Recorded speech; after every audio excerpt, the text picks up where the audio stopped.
Magandang araw sa inyong lahat mga kagala. Ako po ang inyong lingkod, si Alvin Ramos, magbabalita para sa Health News Network. At ngayong araw ay ating hihimayin ang isa sa pinakaabalang sistema sa loob ng ating katawan na madalas nating binabaliwala hanggat hindi tayo nagugutom o sumasakit ang tiyan. Alamin natin. Ngayon pag-usapan natin ang ating digestive system o ang sistema ng digestion. Una, ang pangunahing trabaho nito ay magsilbing processing plant.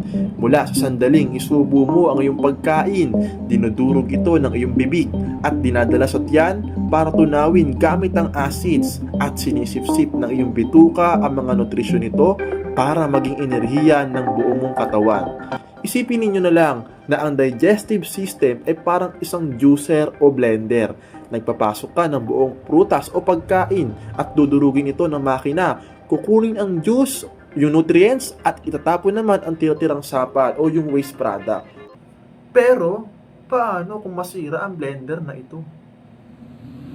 Kapag ang ating digestive system ay hindi na gumagana ng maayos, maaari tayo makaranas ng malnutrisyon dahil hindi na nasisipsip ang vitamina o yung vitamins.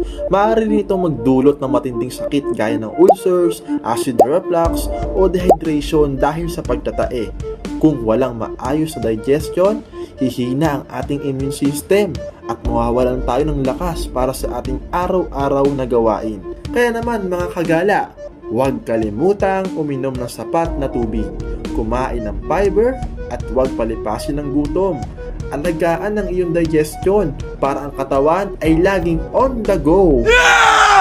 Muli, ako po si Alvin Ramos, ang inyong lingkod, at laging nagpapaalaala, ang malusog na tiyan ay pundasyon ng malusog na katawan.